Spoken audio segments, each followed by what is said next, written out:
Hello everybody, my name isn't Markiplier and welcome to part 5 of my Unreal Engine crash course.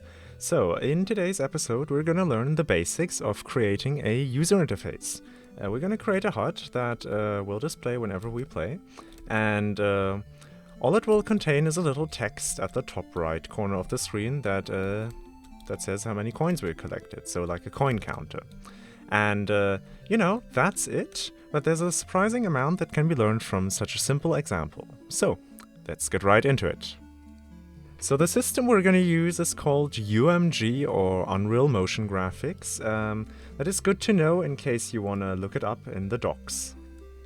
So you can check out all there is to know about this system in the documentation. Just go to Making Interactive Experiences and then UMG UI Designer, and this gives you a bunch of articles that you can look at to learn more about this system. Documentation, a very useful tool, a very useful resource. Definitely make use of it. So the primary asset type that we're going to use with this system is called a widget blueprint. You can find it by right-clicking, not clicking blueprint, but instead you go to User Interface and create a new widget blueprint. We're just going to select the user widget as a class. And we're going to call this WBP for widget blueprint, and then we're going to call it HUD for heads up display. Alright, save it and open it up. And you will see a very different editor from what you're used to with the blueprint. You can still access blueprint mode by going to the top right and graph, and we'll take a look at this, but for now let's focus on the designer tab. So basically the designer tab is where we design our UI, and all the functionality for the UI is defined in here. Alright. Currently we have nothing here, so let's make some things appear. Here on the top left you have the palette, which houses all the elements that you can use, and if you have any of your own they will also appear here. For now, the first thing you want to create is a simple panel. So they're basically very useful for layout, these panels here. And the one we're interested in, first and foremost, is the canvas panel. So basically, let's drag it in here. As you can see, this has appeared, and this basically represents the screen. It doesn't always have to, but it usually does. So now we have a panel that represents the screen, and we can freely drag and drop stuff in here. So for instance, a text block, we can move it here, we can add a progress bar, we can change the size of this, we can do a bunch of cool stuff. Let's delete those for now and just focus on this. So what I like to do is zoom out a bit, and you can now drag this, and this little overlay will pop up. You can adjust the screen size. I like to go with full HD because that's my screen size, but that's optional. Let's actually add the coin counter. We're going to do this with a simple text widget, so drag it in here, put it somewhere here, and just set it to something for now. So on the right, the details panel, just set it to coins 0. And this is what it will look like. So when our coins increase, it will increase to 1 and so, and yeah, you get the point. Okay, so let's just leave it at that. Let's compile, save. And when we play, you see that our coins text doesn't appear in the top right of the screen. And that's because we actually need to add this widget blueprint to our screen. There are multiple places we can do this in. I'd like to do it in our third-person character blueprint. From event begin play, there's already a bunch of stuff here. We can just drag out and say create widget. So before we can add this widget, we actually need to create an instance of it. And this is once again where this class instance concept comes into play, because we could technically create multiple instances of that HUD. It doesn't really make sense for this type of widget blueprints, but we might have other widget blueprints that we could create multiple instances of. So for now, we need to select the class. And right at the bottom, where it says WBP_HUD, select that. Alright, now we have a reference to our constructed widget blueprint. Now we actually need to add it to the screen. So type add to, and you'll see two functions, add to player screen and add to viewport. They both do the same in a game with only one screen, but as you can see here, if you hover over add to player screen, it mentions split screen games, so that's what it's used for, but I just use add to viewport. You could technically use both though, I think. Alright, add to viewport, compile, save, and now when we play, we can see at the top right, there's a coin counter. It's not exactly the top right yet, and we'll address this in a minute, but if you go F11 and maximize it, you can see the counter has moved somewhat closer to the top right. So, this is okay for now. Alright, minimize with F11 again, and escape. Okay, now our widget blueprint has been added to the screen, and we can go back in here and change some more things. First and foremost, I would like to talk about this thing that appears whenever we select the text. This is the text's anchor. So if you look over here where it says anchors, you expand this, and basically currently our text is anchored to the top left of the screen. We actually want it to be anchored to the top right, so click, select this, and as you can see the point has moved. You can also move it manually, but yeah, just leave it here. Alright, so why do this? Why anchor anything anywhere? Okay, let's move it back here and allow me to show you what happens when we resize the screen to something, you know, that's not the same aspect ratio. So, if we change it from full HD to 720p, you can see the text stays where it is, so that's fine. But let's say we have a different resolution, like, for instance, you know, this. You can see the text has suddenly moved more to the center of the screen, and we don't want that. We want the text, no matter the resolution, you know, to always be positioned relative to the top right and not the top left, as it currently is. So, let's move it back.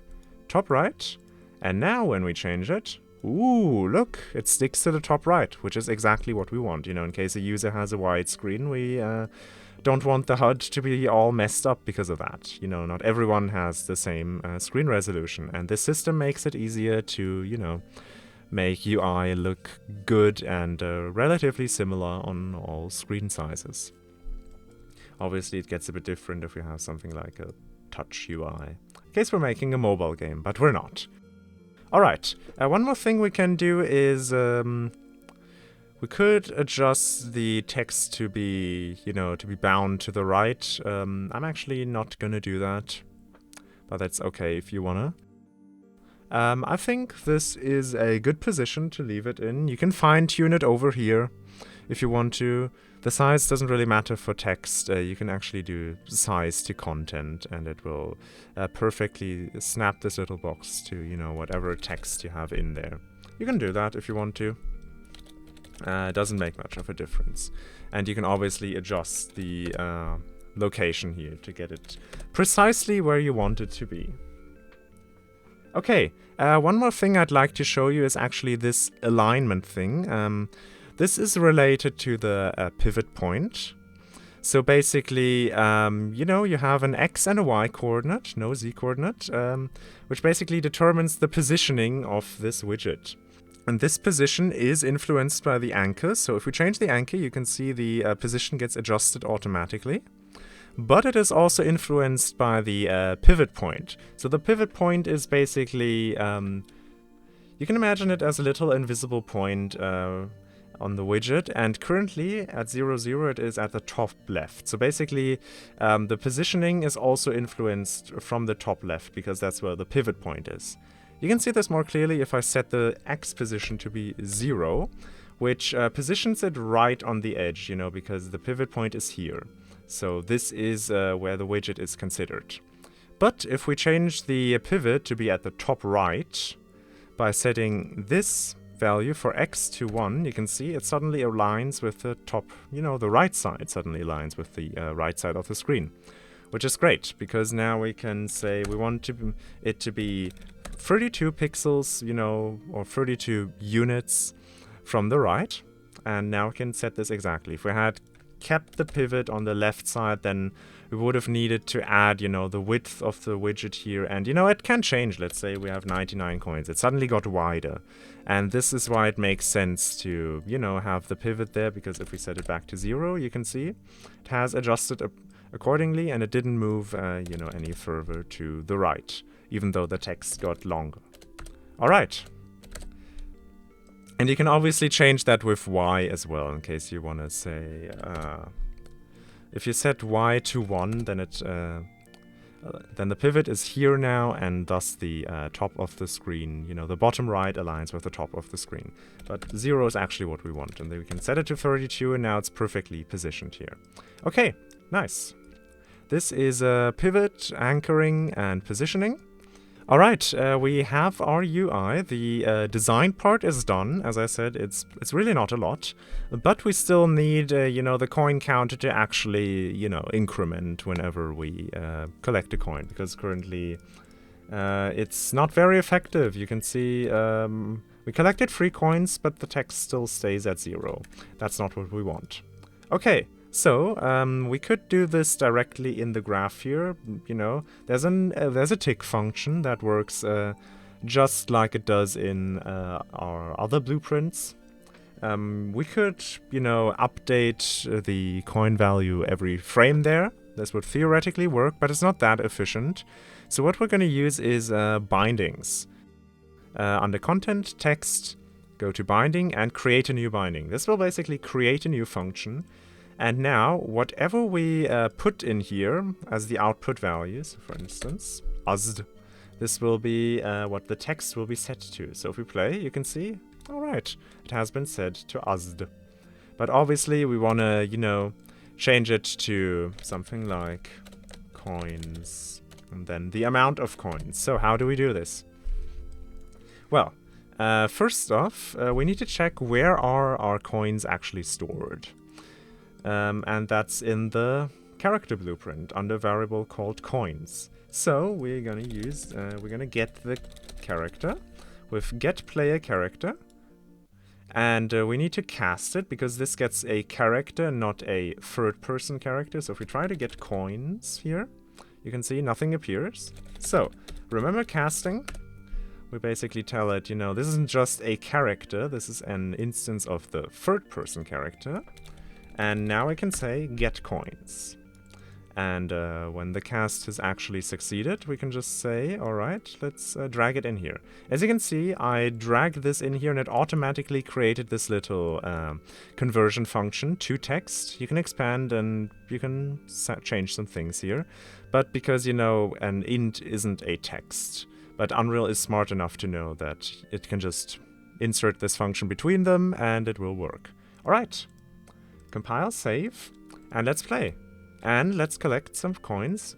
Ooh, and we can see the value increment by 1 each time. That's great. Okay, as you can see, we're missing the coins and the colon in front of that, so let's add that. In here, move that a bit to the right. I'm going to show you another node that's very useful. It's called format text. All right, so we have a format and we have a result. Currently, nothing is put in here, so let's just say coins. And now use these brackets, and you can type the variable name in here. And as soon as we type it like this, a little pin will appear, which is of type wildcard. So basically, you know, anything could go in here. And you can just say, drag the amount of coins in here. We can delete this. And now we can plug the result in here instead of, you know, beforehand where it was just the conversion function. And now compile, save, and play. And as you can see, now we have a little text on the top right that says coins, colon, and then the amount of coins. Alright, that's great. And you can test it out that it will still work even if you collect 10 or more coins, you know, because then it goes into the double digits. And you can also add 100 coins, apologies, and you will see that it will still look nice even then. And then add 1,000. Go nuts. But yeah, these are the basics. Just one more thing, you could also add more in here. Oh, yeah, there is a lot that just popped up. I don't know why. So if we added another variable, let's say poopy, then you can see it will be added here, and you can plug another value in here. We could plug the same in, and now if we play, you can see it says it twice. Not very useful in this case, but just so you know that the function can also accept multiple inputs, and these inputs will be called whatever you put in here. So you need to put something in here or it will not show up. And you need to use these braces. Brackets. I don't know, whatever. You know what I mean. Whew, okay. And that was actually all I wanted to show you in this part. Once again, to recap, we learned how to create a new widget blueprint that is the primary asset type for this UMG system. We learned about the documentation. We learned about how we can add widgets and make them show up. We learned about bindings and how we can get the player, access a value from them, and then, you know, format the text properly so that it appears properly formatted. Alright, in the next episode, we're gonna be delving more deeply into UI. We're gonna create a little pause menu, and I'll show you how you can, you know, add input and deal with pausing, which is quite an essential part of almost every game. So, I hope you're looking forward to that as much as I am. Okay, see you then, and Creator out.